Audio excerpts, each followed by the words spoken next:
말이 있습니다. 영어로는 understand라는 말이죠. 이것은 아래라는 under라는 단어와 서다라는 뜻의 stand라는 단어의 합성어입니다. 그래서 understand 하면 아래서 바라볼 때 이해하게 된다라는 말입니다. 한편 이 이해하다라는 말의 반대말로 오해하다라는 말을 생각해 볼 수 있을 것 같습니다. 한자로는 오해가 그르칠 오해, 풀 해자를 써서 그릇되게 해석하거나 뜻을 잘못 알게 된다라는 것을 오해라고 합니다. 그런데 그런 생각을 해봐요. 왜 오해가 생기는 것일까? 앞에서 말한 원리대로라면 오해는 아래서 바라보는 것이 아니라 위에서 아래를 바라보는 것이기 때문에 생기는 것이다라는 생각을 해보게 됐습니다. 여기서 말하는 위라는 것은요, 내 기대입니다. 내 중심적인 생각이고요, 자기 기준입니다. 내 기준으로 위에서 아래를 쳐다보니까 오해하게 되더라는 거예요.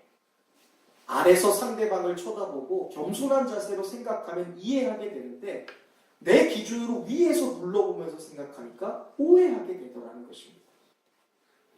우리는 늘 나 기준, 내 생각, 내 관점으로 생각할 때 오해하게 되는 것을 종종 경험하곤 합니다. 굉장히 오래된 이야기인데요. 일찍 남편을 여의고 어린 아이를 하나 키우는 여인이 있었습니다. 이 여인은 애꾸였어요. 아이가 자라면서 애꾸눈인 엄마를 굉장히 창피해합니다. 아이가 자라면서 엄마 손을 잡고 돌아다니는 것도 거부하기 시작했어요. 아이가 학교를 다닐 때쯤은 애꾸눈인 엄마가 너무나 싫어서 엄마가 학교를 마중 나오거나 엄마를 학교 근처에서만 보면 소리를 지르면서 엄마를 거부합니다. 나 이제 엄마 때문에 학교 못 다니겠어. 창피해. 친구들이 눈도 없는 병신이라고 놀려. 나 정말 학교 다니기 싫어. 못 살겠어. 그러나 엄마에 대한 아들은 구박은 여기서 끝나지 않습니다. 이 아들은 매일같이 자신의 엄마가 죽기를 바랬습니다. 그러다 보니까 학교 생활도 어긋나고요. 사춘기도 끝나지 않고 고등학교 때는 가출을 수도 없이 합니다. 아들은 청년이 돼서 한 처녀와 눈이 맞아서 동거에 들어가더니 엄마에게 말도 하지 않고 결혼을 한 것입니다. 애꾸 엄마가 창피해서 결혼식에 부르지도 않았어요. 얼마나 지났을까 초저녁이 되었습니다. 이 아들의 집에 띵동하고 초인종이 울립니다. 출입문을 열었더니 늙은 애꾸는 여인이 앞에 서 있는 것입니다. 이 아들이 너무나 깜짝 놀랐어요. 그리고 엄마에게 이야기합니다. 여기가 어디라고 찾아왔어? 감히 여기가 어디라고 찾아와? 그 순간 노파가 허리를 숙이면서 이렇게 이야기합니다. 미안합니다. 늙은 것이 주소를 잘못 알고 엉뚱한 집을 찾아왔네요. 죄송합니다. 이 늙은 노파는 어두컴컴한 골목으로 이내 사라졌습니다. 며칠 뒤에 편지 한 장이 날아왔습니다. 이 애꾸는 엄마가 아들에게 보낸 편지였습니다. 그 편지엔 이러한 글이 적혀 있었습니다. 사랑하는 아들아, 나는 한 번도 너를 잊어본 적이 없다. 짧은 생각에 너를 찾아갔던 것이 너를 불편하게 했구나. 미안하다. 어미를 다시 한번 용서해다오. 눈물로 적신 편지가 계속되더니 마지막 부분에 이러한 글이 있었습니다. 내가 너에게 한 가지 해줄 말이 있거든. 네가 3살 때였다. 사고로 너가 한쪽 눈을 잃었을 때 나는 내 아들이 평생을 애꾸로 살아가게 할 수 없어서 내 눈 하나를 너에게 주었단다. 내가 아무리 생각해봐도 그 일은 내 인생에서 가장 잘한 일이었고 훌륭한 일이었다. 나는 이제 병들어 죽게 됐다. 부디 행복하게 잘 살거라. 편지를 읽은 이 아들이 대성통곡을 하기 시작합니다. 그리고 날이 밝아서 고향집으로 찾아갔지만 이미 어머니는 세상을 떠난 뒤였습니다. 분위기가 좀 무거울 거라고 예상했기 때문에 반전을 좀 하나 하겠습니다. 지난주 저도 제 기준, 제 생각, 제 판단으로 이해하려고 했다가 오해한 적이 있습니다. 지난 금요일 시간을 내서 지금 사진에 보이시는 분들을 모시고 잠시 바람을 쐬고 왔습니다. 이분들이 늘 교회를 지키면서 봉사면 봉사, 기도면 기도, 예배면 예배, 아주 교회를 세우는데 최선을 다하신 분들이어서 고난주간이 되기 전에 꼭 한번 이분들을 위로하고 싶은 마음이 있었어요. 마음 같아서는 좀 좋은 수목원이나 꽃이 만발한 멋진 산에를 모시고 가고 싶었는데 거리도 그렇고 시간도 제약이 있어서 멀리는 가지 못하고 교회 근교 이 천변에 나가서 벚꽃 놀이를 했습니다. 도착하니까 만발한 꽃들을 보면서 입에 탄성이 터져 나왔습니다. 목사님 너무 좋아요. 목사님 너무 예뻐요. 너무너무 행복해요. 너무 좋아요. 제가 그분들의 모습을 보면서 그래. 이 사람들도 여자였구나. 그래, 여자는 역시 꽃 보면 환장하는 거야. 나오길 잘했다. 근데 이분들이 너무 좋아하니까 제가 흥분하기 시작했습니다. 권사님 이 나무 좀 보세요. 마치 팝콘이 달려있는 것 같아요. 집사님, 우와, 여기 대단하지 않아요? 저기를 보세요. 끝이 없어요, 끝이. 벚꽃나무가 끝이 안 보여요. 여기 물 좀 보세요. 이게 한강물이래요. 제가 들뜬 나머지 뒤따라가던 걸 그만두고 이제 제가 앞장서면서 끝이 보이지 않는 길을 제가 끌고 나가기 시작했습니다. 근데 어느 순간 됐을 때 이분들이 말이 없어졌어요. 왜 그러지? 나 별로 얘기한 건데 내가 무슨 말 실수를 했나? 이제 내 이야기가 재미가 없나? 배가 고픈가 보다. 여러 생각이 들었고 제가 그냥 못 이기는 척 한번 물어봤어요. 이제 그만 걸을까요? 아니나 다를까 제 말을 기다렸다는 듯이 이구동성으로 네! 목사님 돌아가요. 그만 가요.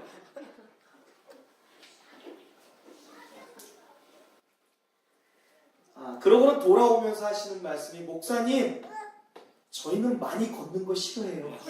딱 여기까지가 저희 한계예요. 제가 정말 크게 오해했어요. 그냥 좋다고 하니까 더 걸어도 됩니다라는 신호로 받아들였고요. 너무 예쁘다 하니까 끝까지 가봅시다라는 것으로 생각했어요. 교회에 돌아와서 가만히 생각해 봤습니다.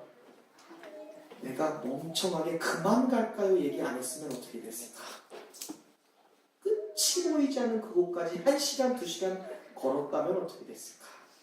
아마 지금쯤 이분들이 입이 대빨 나와서 목사님 때문에 알배겼다. 목사님이 벚꽃놀이가 아니라 아주 세상 마지막 구경시켰다. 혹여나 제가 산이라도 갔으면 어땠을까? 아마 이분들을 제가 업고 내려오지 않았을까라는 생각을 해봤습니다. 내 기준에서 생각해보니까, 내 기준에서 바라보니까, 내 기준, 내 생각 중심적으로 생각하니까 오해하게 되더라라는 것입니다. 이것이 비단 저만의 이야기는 아닐 것 같아요. 혹시 여러분들도 살면서 오해하는 것이 무엇이 있을까라는 생각을 해보게 됩니다. 부부 가운데 오해하는 것도 있고요. 직장 상사와 직장 관계 속에서 오해하는 것도 있고요. 많은 오해의 문제가 생길 수 있습니다. 그런데 오늘은 좀 예수님에 대하여 오해하고 있는 것은 없는지 한번 살펴보았으면 좋겠습니다. 혹시 여러분은 예수님을 누구라고 생각하고 계십니까? 제가 개인적으로 다 물어보기 그러니까 우리 한 2명씩 짝지어서 한번 물어보세요. 예수님이 누구라고 생각하세요? 한번 물어보세요. 자, 시작. 예수님이 누구라고 생각하십니까? 이 대답에 아마 눈치가 있는 분이면 우리 리빌딩 교회편 얘기했던 것처럼 예수님은 그리스도시요 살아계신 하나님의 아들입니다. 뭐 이런 얘기하면 그럼 대답이 한 5명만 나오면 제가 오늘 설교 그만두고 내려가도 될 것 같아요. 근데 아마 대부분 세상 사람들은 예수님을 성인 군자 중에 1명 정도로 생각할 수 있을 거란 생각을 해봅니다. 그리고 없애야겠네요.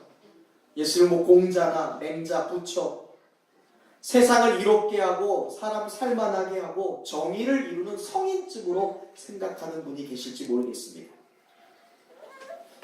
모양은 다르지만 우리 기독교인들도 별반 다르지 않다는 것을 제가 목회하면서 경험합니다. 목회를 하면서 느끼는 것은 많은 경우에 성도들이 간증하는 것을 보면 예수님이 내 병을 치료하셨고 예수님이 내 문제를 해결하셨고 예수님이 외로운 순간에 있었던 나를 찾아와 주셨고 예수님이 내 소유를 채우시고 예수님이 내 궁핍함을 해결하셨습니다. 그런 예수님을 내 삶의 문제 해결사로서 고백하는 것을 많이 보게 됩니다. 혹은 예수님은 나의 꿈을 이루어주시는 분이고 나의 소망을 이루어주시는 분이다. 그렇게 예수님을 무슨 만능 엔터테이너로 생각하는 사람들도 있는 것을 더러 보게 됩니다. 물론 그것이 사실이죠. 예수님은 우리의 친구가 되어주시고요. 예수님은 우리의 치료자가 되어주시고요. 예수님은 우리의 삶의 문제의 해결자가 되어주십니다. 저는 여러분들이 신앙생활하면서 친구가 되신 하나님을 만나게 되길 주님의 이름으로 축원드립니다. 또 우리가 갈 길을 알지 못할 때 우리의 인생을 가르쳐주시는 선생님 같은 예수님도 만날 수 있기를 간절히 바랍니다. 또 우리가 외로운 길을 갈 때 우리의 옆에서 동행해주는 그런 친구와 같은 아버지와 같은 따뜻한 치료자, 의사와 같은 예수님도 만날 수 있기를 간절히 축원드립니다. 그런데 그런 생각을 해봐요. 과연 이 만능 엔터테이너 혹은 그런 나의 문제 해결사로서의 예수님, 그게 정말 예수님 모습의 전부일까라는 생각을 해봅니다. 과연 그 일부만을 가지고 내가 예수님을 잘 알고 있다라고 우리가 단언할 수 있을까요? 만약 우리가 예수님을 문제 해결사나 나의 꿈을 이루어주는 만능 엔터테이너로 우리가 생각한다면 우리는 어떠한 순간에도 예수님을 향한 믿음이 흔들려서는 안 됩니다. 예수님이 문제의 해결사시고 나의 소망을 이루어주시는 만능 엔터테이너인데 어떻게 우리가 예수님을 향해 믿음이 흔들릴 수 있겠습니까? 그런데 이런 생각을 한번 해봅니다. 예수님이 여러분의 문제를 해결하지 않으시면 어떻게 될까요? 예수님이 내 기도를 듣지 않으시는 겁니다. 예수님이 외로운 나를 그냥 내버려 두시는 거예요. 예수님이 힘든 나를 위로해 주지 않으세요. 예수님이 나의 기도, 병든 나를 치료해 주지 않는다면 어떨까요? 그때가 되면 내 생각과 다른 예수님이라면 과연 우리가 그 예수님을 끝까지 따를 수 있을까요? 나의 생각과 다른 예수님이라면 우리가 그 예수님 버리지 않겠습니까? 내 기대와 다른 예수님이라면 떠나도 100번 떠나지 않을까요? 문제는 우리가 예수님에 대하여 내 중심, 내 생각, 나의 주관적인 이해를 가질 때 우리는 예수께서 이 땅에 오신 이유에 대하여 오해하게 된다는 거예요. 예수님이 과연 왜 오셨는지, 예수님이 왜 과연 내 삶에 들어오셨는지를 내 주관대로 생각하다 보면 우리는 오해하게 됩니다. 2000년 전 예루살렘 사람들이 그랬습니다. 자기 기준으로 예수님을 이해하려고 했고 자기 중심적인 생각으로 예수님을 바라보려고 했더니 예수님을 오해하게 되더라는 거예요. 우리가 잘 아는 대로 2000년 전 유다는요, 로마의 식민지였습니다. 로마의 황제였던 가이사는 총독, 분봉왕이죠. 분봉왕을 세운 후에 자신의 로마 군사들과 함께 유다로 그 사람들을 파송했습니다. 어마어마한 군사력을 대동하여 그곳에 총독 대통령을 세우고 철저히 유다를 식민지화시켰습니다. 그 유다의 분봉왕으로 그 유다의 총독으로 부임한 사람이 바로 빌라도였습니다. 빌라도는 AD 26년 유대 총독으로 부임했습니다. 그가 부임한 초기 동안 유대 땅에는 몇 차례의 반란이 있었습니다. 빌라도는 로마 황제의 칼과 군사적인 무기들, 그들이 가지고 왔던 군마와 어마어마한 군사력을 가지고 반란을 일으킨 유대인들을 잠재웠습니다. 아주 극렬하게 강제 진압에 성공했습니다. 그의 잔인함에 유대인들은 두려움을 느꼈습니다. 그래서 어디서든지 빌라도의 말발굽 소리만 들리면 다 집으로 숨어들을 정도로 이 로마 병사들에 대한 상당히 트라우마와 두려움을 가졌던 것이 바로 그 당시 유대인들의 상황이었습니다. 몇 차례의 반란이 있으니까 이제 로마의 총독이었던 유대의 총독이었던 빌라도는 극심하게 더욱더 억압과 탄압을 이루면서 유다의 백성들을 괴롭히기 시작합니다. 갖은 노역과 높은 세금으로 인해 유다 백성들은 경제적인 파탄에 이르렀고 정치, 경제, 종교 어느 것 하나도 안정적이지 않은 것이 그 사람들의 실상이었습니다. 이러한 상황 가운데 유대인들이 기대할 수 있었던 것은 무엇이었을까요? 억압받고 탄압받던 유대인의 백성들이 그런 로마의 칼과 무기 앞에서 벌벌 떨던 유대인의 백성들이 꿈꾸던 것, 희망하던 것, 그들이 마음에 바라고 있었던 것은 무엇일까요? 그들은 구약의 선지자들이 예언했던 메시아에 대한 환상을 가지고 살아가게 됩니다. 먼저 예레미야 23장 5절부터 6절에 있는 말씀, 유대인들이 꿈꾸었던 메시아에 대한 환상에 대해서 우리 한번 읽어보겠습니다. 함께 읽어볼까요? 시작! 여호와의 말씀이니라. 오라, 때가 이르리니 내가 다윗에게 한 의로운 가지를 일으킬 것이라. 그가 왕이 되어 지혜롭게 다스리며 세상에서 정의와 공의를 행할 것이며 그의 날에 유다는 구원을 받겠고 이스라엘은 평안히 살 것이며 그의 이름은 여호와 우리의 공이라 일컬음을 받으리라. 네. 이스라엘의 가장 번성했던 왕이었던 다윗의 뿌리에서 한 왕이 날 것인데 그가 우리 이스라엘을 구원할 것이고 지혜롭게 다스릴 것이며 그가 왕이 되어서 정의와 공의를 행하여 우리를 억압하고 있고 탄압하고 있는 로마의 압제에서 구원해 줄 거다라는 그런 말씀을 붙잡고 삽니다. 이어서 다니엘서 7장에 있는 말씀도 좀 읽어보겠습니다. 읽어볼까요? 시작! 내가 또 환상 중에 보니 인자 같은 이가 하늘 구름을 타고 와서 옛적부터 항상 계신 이에게 나아가 그 앞으로 인도되매 그에게 권세와 영광과 나라를 주고 모든 백성과 나라들과 다른 언어를 말하는 모든 자들이 그를 섬기게 하였으니 그의 권세는 소멸되지 아니하는 영원한 권세요 그의 나라는 멸망하지 아니할 것이다. 아멘. 구름 타고 한 왕이 내려올 건데 이 왕의 나라, 이 나라의 이 왕의 권세는 영원히 무너지지 않는 권세라는 거예요. 빌라도 시기의 초기에 몇 번의 반란이 있었지만 그 반란은 물거품으로 돌아갔지만 구름 타고 오는 왕이 권세를 갖고 오실 때 모든 열방이 이 왕 앞에 엎드리게 될 것이라는 거예요. 얼마나 가슴이 뛰었을까요? 억압받고 있는 땅을 잃었습니다. 직장을 잃었습니다. 농사를 지면 다 뺏어갑니다. 당시 로마의 병사들, 로마의 군인들에게는 몇 가지의 권력이 있었습니다. 첫 번째 권력은요, 로마 법에 대하여만 이 사람들이 재판받을 수 있거든요.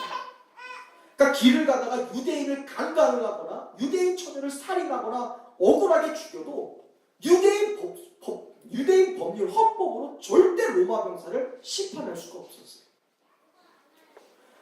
이 유대인들이 로마의 사람들에게 법의 항변을 하여도 결국 손이 안에서 안으로 굽는다고 로마의 판결은 아무 문제 없어 하면 살인을 하고 사람을 죽여도 절대로 이 사람들은 그냥 무죄 판결나는 그 권한이 로마 사람들에게 있었어요. 또한 로마 군인들에게는요, 사람을 즉시 징발할 수 있는 권력이 있었습니다. 예수님께서 이런 말씀을 하시죠. 누가 너희에게 오리를 가자고 하면 몇 리를 가라? 2배인 10리를 가자. 이 철학이 어디서 나왔냐면 당시 로마 군사들은요, 사람들, 특별히 이 노예들을, 일꾼들을 징발할 수 있는 권리가 있었어요.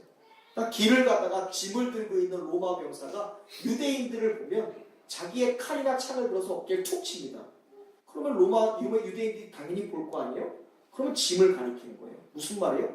들고 오리 따라오라는 거예요. 그게 법령으로 정해져 있었어요. 유대인의 입장에서 한번 생각해 보시겠어요? 이게 얼마나 한탄스러운 일인가요?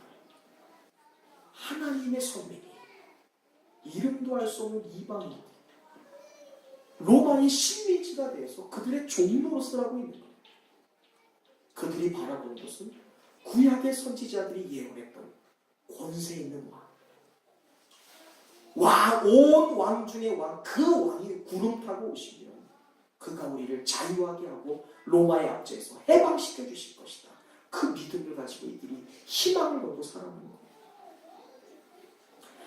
예수님께서 예루살렘 성에 입성하실 때만 하더라도 이러한 환상을 가지고 있는 유대인들의 눈에 예수님은 분명 메시아였어요. 예수님은 그들이 영원히 꿈꿨던, 꿈에서도 만나고 싶었던 정말 그 권세 있는 왕이었습니다. 예수님은 3년이라는 시간을 갈릴리에서 하나님 나라의 전개 운동을 활발히 하셨습니다. 천국이 너희에게 가까이 왔나? 보라, 천국이 왔노니. 천국은 뭐라 그래요? 밭에 씨앗을 뿌리는 자의 것이다. 천국은 어린아이들의 것이다. 천국을 이야기하면서 하나님 나라, 오늘 이 다니엘 선지자와 예레미야 선지자가 말하는 하나님 나라, 자유해 주는 로마의 압제에서 벗어나는 그 영원한 나라에 대해서 하나님 예수님께서 얘기하셨어요. 그 나라가 오면 묶였던 자들이 풀려나는 역사가 있을 것이고 그 나라가 임하면 가난한 자들이 부유해지는 역사가 있을 것이다. 그 이야기들을 이들이 들으면서 그래, 이분이 우리가 기다리던 메시아야, 왕이야라는 환상을 갖게 되는 거예요. 그것뿐만이 아니죠. 들리는 소문에 의하면 예수님은 각종 병자들을 고치셨어요. 예수님은 귀신 들린 자들을 귀신을 쫓았을 뿐만이 아니라 물고기 5개와 물고기 2마리와 보리떡 5개로 몇 명을 먹이시죠? 5,000명을 먹이시고 몇 광주를 남겼어요? 12광주를 남기는 그러한 기적도 해가셨습니다. 심지어요, 얼마 전에는 죽은 나사로까지 살리셨네요. 맞아떨어졌어요. 권세 있는 왕이에요. 맞아. 귀신도 그 앞에서 굴복하는데, 죽음의 권세도 그 앞에서 굴복하는데, 그가 바로 우리가 기다리던 메시아다. 정확하게 알았어요. 이러한 수많은 이적과 기사를 행하신 분이기에 분명 예수가 예루살렘 성에 들어와서 입성하게 되어서 왕이 될 때 그들은 그 예수가 우리의 꿈과 소망을 이룰 것이다 라는 자기의 기준과 자기의 기대를 갖고 예수님을 영접하더라는 거예요. 예수님이 예루살렘에 입성하는 그날 유월절을 맞이하여 전 세계에서 흩어졌던 많은 유대인들이 몰려들었습니다. 문헌에 따르면 이 유월절에 드려진, 하나님 성소에서 드려진 이 양과 소, 하나님께 드린 제사의 예물이 약 12만 마리였대요. 소 하나 각뜨고 소 하나 조각을 해서 기름을 받고 불에 태워서 번제로 드리는데 몇 시간이나 걸릴까요? 아마 우리 양보라 청년 같은 소는 그냥 한 방 찌르면 죽을지 모르겠어요. 몇 번 찔러야 죽을까요? 우리 오진교 집사님, 제가 보니까 오진교 집사님 기골이 장대하세요. 이야, 멋지세요. 남자예요. 우리 오진교 집사님 어디를 때려야 쓰러질까요? 몇 대를 때려야 될까요? 등치 큰 소도 있어요. 작은 소도 있어요. 빠른 소도 있어요. 느린 소도 있어요. 안 끌려와요. 12만 마리를 드리는 거예요. 얼마나 많은 사람들이 몰려 있었을까요? 그 사람들이 지금 예루살렘 동쪽문, 미문이라고 불리는 황금문이라고 불리는 그곳에 들어오시는 예수님을 맞이하는 거예요. 우리의 꿈을 이루소서. 우리에게 자유와 해방을 주시옵소서. 내가 꿈꾸던 그 소망과 꿈을 이루어 주시옵소서. 우리를 자유하게 하소서. 저 사람이 예수님. 그래? 그가 갈릴리 예수야? 죽은 자도 살린 그 사람? 지금 나도 살아나야 돼. 나 병 걸렸잖아. 내 아들이 귀신 들렸어. 지금 당장이라도 그 사람을 만나러 가야 돼. 내가 배고파. 내가 가난해. 내가 힘들어. 나에게 제발 물과 떡을 줄 그 메시아가 필요해. 로마에 수십 년 동안 수많은 세월 동안 억압과 탄압을 당했던 이스라엘 그 예루살렘 사람들의 마음이 심장이 뛰기 시작했어. 이날이야. 드디어 되었어. 우리가 꿈꾸던 이날. 저 무시무시한 빌라도의 목을 꺾고 이 예루살렘의 영원한 영광을 회복할 그 왕이 오셨어. 예수님의 예루살렘 행렬이 시작되자 예루살렘에 모여있던 수많은 관중들은 자신의 겉옷을 벗었습니다.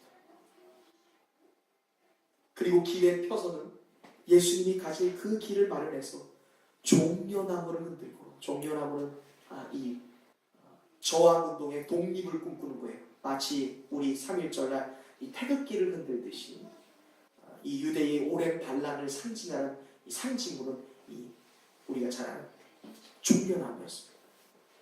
구원하소서, 자유케 하소서, 해방하게 하소서. 종려나무를 흔드는 거예요. 우리의 왕이시여, 지저스 킹덤을 이루소서. 그들이 어떻게 외쳤는지 우리 9절 10절 말씀도 한번 읽어보겠습니다. 시작. 앞에서 가고 뒤에서 따르는 자들이 소리를 지르되 호산나 다윗의 자손이여 찬송하리로다. 오는 우리 조상 다윗의 나라여 가장 높은 곳에서 호산나 하더라. 아멘. 호산나는요 원래 히브리어로 호시아나라는 말이에요. 뭐라고요? 호시아나. 나라는 말은요 지금이에요. now. 그리고 호시아라는 말은요 save us, 구원하소서, 우리를 이라는 말이에요. save us now. 지금 우리를 구해주소서. 지금 우리를 해방하게 하소서. 호시아나, 호시아나.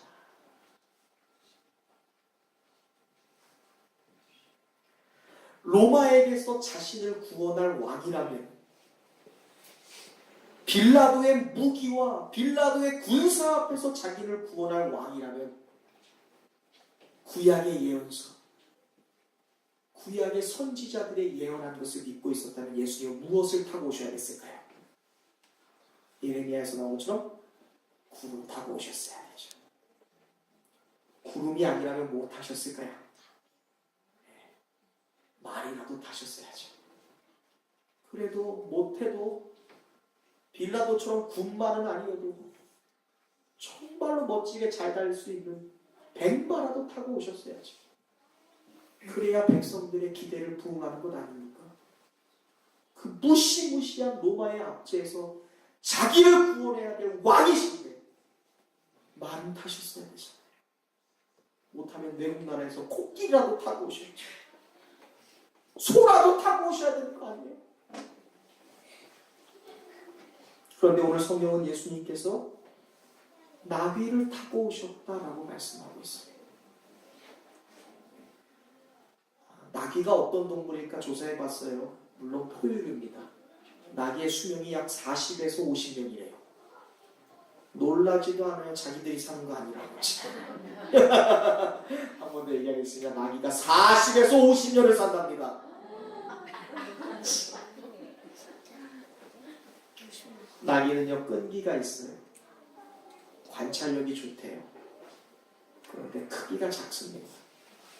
굉장히 무서움이 많아요. 두려움이 많은 동물이에요. 겁이 많대요. 성경에서는요 나귀가 좋은 이미지가 아닙니다. 비천함, 오늘날 말로 찌질하다는 의미가 있고요. 또 미련함의 상징물이 바로 나귀예요. 근데 예수님은요, 힘과 능력을 상징하는 말이 아니라 뭘 타셨어요? 비천함과 미련함을 상징하는 나귀를 타고 오셨어요. 우리의 생각과 같아요? 달라요? 유대인들의 생각과 달라요? 전혀 달라요? 네, 완전 달랐어요. 왜 훈련된 말을 안 하셨을까? 왜 멋들어진 말 한 마리 불러오지 않으셨어요? 예수님이면 하나님의 아들인데, 야, 저 건넌 마을에 가면 코끼리 한 마리 있을 거야. 갖고 와. 아니, 없더라도 하나님이시니까. 야, 가면 저기 방탄으로 된 벤스 있어. 벤스 끌고 와. 누가 뭐라고 하면 주인이 쓰시겠대요. 그럼 줄 거야. 벤스 하나 끌고 와. 와, 얼마나 멋있어요. 예루살렘 성벽에 검은 색깔, 딱 삼각별 벤츠 딱 끌고 가보세요. 멋있잖아요. 코끼리 타보세요. 어떻게 다가가요? 얼마나 멋있었겠어요. 예수님이 코끼리 귀에 타고 코끼리 코를 팍, 코를 하고 귀를 팍 불렀거든요. 근데 뭘 타요? 나귀 탔대요. 그것도 아무도 타보지 않은 새끼 나귀. 성경은 참 젠틀해요. 새끼 나귀래요. 사실 나귀 새끼라 그래야 돼요. 나귀 새끼. 근데 어감이 이상하니까 새끼 나귀. 왜 나귀를 탔을까? 그것도 새끼를. 그것은 구약에 예언된 하나님의 말씀을 성취하기 위해서였어요. 그냥 타신 게 아니에요. 스가랴서 9장 9절 말씀을 보면 스가랴 선지자가 이렇게 예언하고 있습니다. 함께 읽어보겠습니다. 시작. 그는 공의로우시며 구원을 베푸시며 겸손하여 뭐하여? 겸손하여 뭘 타요? 나귀를 타시니 나귀의 작은 것 곧 나귀 새끼니라. 겸손. 겸손하면 어떤 생각이 드세요? 안지민 집사님, 겸손하다고 하면 어떤 생각 드세요? 겸손한 거. 나를 낮추는 거. 오, 박수. 야. 홍영현 집사님, 겸손하면 긍정적인 생각이 드세요? 부정적인 생각이 드세요? 그렇죠. 김창희 성도님이 27살이잖아요. 공을 차다가 축구를 하다가 아니 우리 오진교 집사님이 그냥 패스 딱 해준 거 가다가 넘어지면서 그냥 이렇게 해서 넣으셨어요. 그냥 진짜 어거지로 넣으신 거예요. 와, 저 같으면 아 이럴 텐데. 김창희 성도님이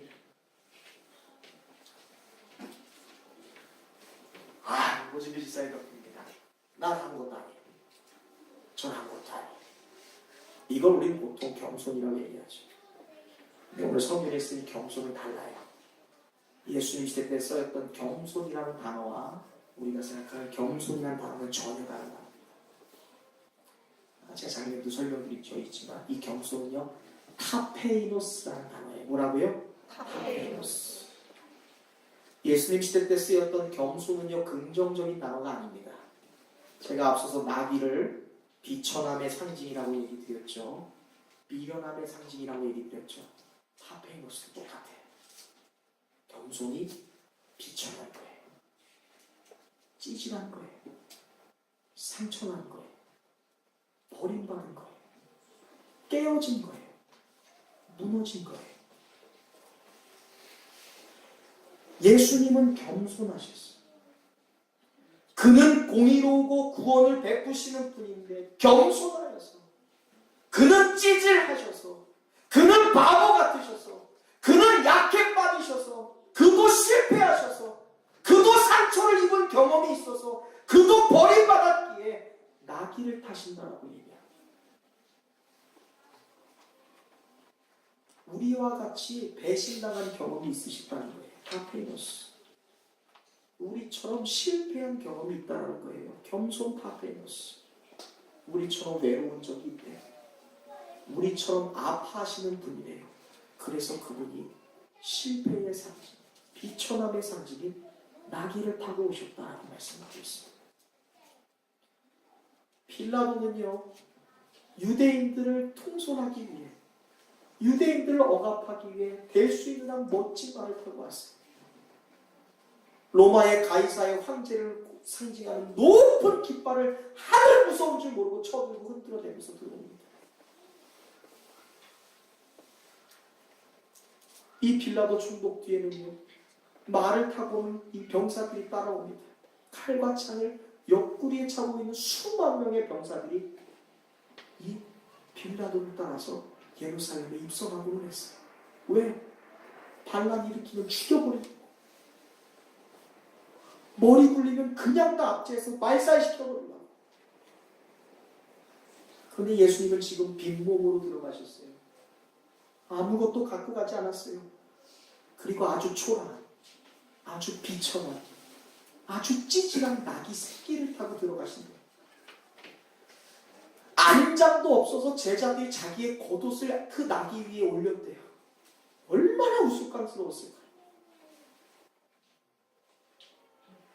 이것은 오늘 우리에게 어떠한 의미로 다가오냐면, 하나님이 우리에게 주실 이 메시아, 이스라엘의 구원, 유대인을 향해 주신 하나님의 왕, 이 땅에 도래할 메시아는 개선장군이 아니라, 칼과 창을 의미하는 전쟁의 신이 아니라 우리에게 평화의 사도, 우리에게 사랑의 사도로, 겸손의 사도로 오시는 왕이다라는 것을 하나님이 말씀하고자 하시는 것인 줄로 믿습니다. 그런데 사람들이 그것을 몰랐어요. 수만 명이 모여 있는데 그들의 눈에는요, 나귀가 보이지 않는 거예요.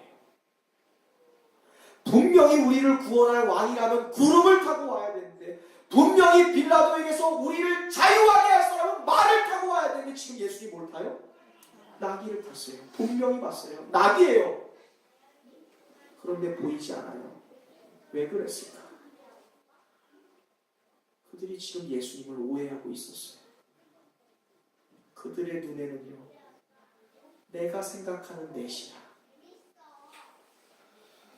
내게 부를 주고 내 병을 고치고 내 소원을 들어주고 내 배고픔을 해결하며 내 인생의 외로움을 해결할 그런 램프의 요정 같은 메시아를 원하고 있었던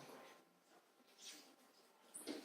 그러니까 소문에 그가 병자를 고쳤더라, 그가 배고픈 자를 먹였더라, 그가 죽은 자를 살렸다라는 소문이 들리니까 보지도 못한 사람들이 그 소문 듣고, 왕이시여 오시옵소서, 왕이시여 나를 구원하시옵소서라고 얘기했는데, 자기들이 생각하는 왕이 아니라는 것을 알지를 못하는 거예요.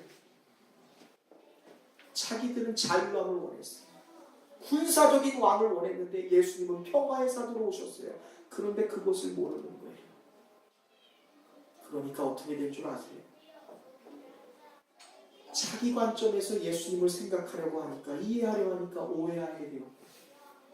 호산나 다윗의 자손 예수여, 가장 높은 곳에서 호산나 하시옵소서라고 찬양했던 그들이 불과 5일 만에, 며칠 만에요, 저 사람 잡아 죽여라, 저 예수 잡아 십자가에 못 박아 죽어라 얘기하는 폭군의 자리로 변해버렸다는 거예요. 저는요, 오늘 우리가 종려주의를 맞이하여 예루살렘에 들어오신 예수님을 분명히 제대로 이해하지 못할 때, 모두 이 앞에서는 호산나 다윗의 자손 예수요, 주님이 나의 주인입니다, 주님은 나의 모든 것입니다 라고 고백했을지 모르겠지만, 언제든지 수가 틀리니, 언제든지 내 생각과 맞지 않으면 그 주님을 다시 십자가에 못 박는 예루살렘의 사람들이 될 수 있겠다는 무서운 생각을 해보게 되었어요. 여러분은 예수님을 누구라고 생각하고 계십니까? 육신의 질구가 있는 분들은 치료자라 생각할 수 있습니다. 마음의 상처가 있는 분들은 이 상처를 싸매주는 상담가로서 예수님을 생각할 수 있어요. 삶의 경제적인 문제로 나의 삶의 필요와 우리의 가정생활에 풍요로움을 주실 그런 복 주시는 예수님으로 생각할 수 있습니다. 그런데 여러분 그거 아세요? 종려주일 예루살렘에 들어오신 예수님. 여기서 예루살렘은 우리의 교회를 말합니다. 그리고 그 교회는 예수님을 구원자로 고백하는 건물이나 장소가 아니라 누구다? 사람이다. 여러분이 오늘 여러분의 삶에 예수님께서 입성하실 때 여러분 그 예수님을 어떠한 시각으로 이해하시고 바라보시겠어요? 저 우리의 삶에 들어오시는 우리를 위해 십자가를 지시기 위해 이 땅에 오신 예수님. 죄로 인하여 하나님과 우리의 사이에 멀어졌던 그 관계를 회복하기 위해서 오신 예수님은 칼과 창을 든 장군의 모습이 아니라 자신의 몸을 찢고 물과 피를 다 흘려 우리의 죄된 모습을 인간적인 그 육체를 예수 그리스도의 보혈로 덮으셨습니다. 우리의 죄된 모습을 가리시고 우리의 악한 모습을 씻어내시며 그 하나님과의 영원한 관계의 회복을 위해 오신 겸손한 하나님, 평화의 하나님으로 우리의 삶에 들어오신 예수님을 맞이할 수 있게 되기를 주님의 이름으로 축원드립니다. 2000년 전 유대 사람들은 예수님을 잘못 오해했습니다. 자신들을 위해 십자가를 지신 구원의 왕으로서가 아니라 자신들을 로마에서 압제하고 자신의 삶의 소소한 문제들을 해결할 엔터테이너나 문제 해결사쯤으로 오해하고 있었습니다.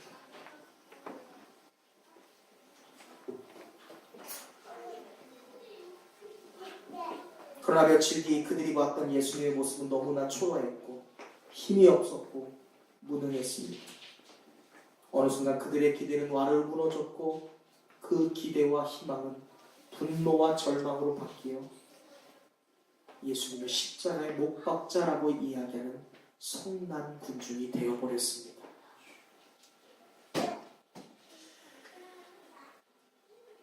총독 빌라도는 긴 칼을 들고 군마를 타며 예루살렘으로 들어갔지만 예수님은 빈몸으로 초라하고 비천한 나귀를 타고 예루살렘 성에 입성하십니다.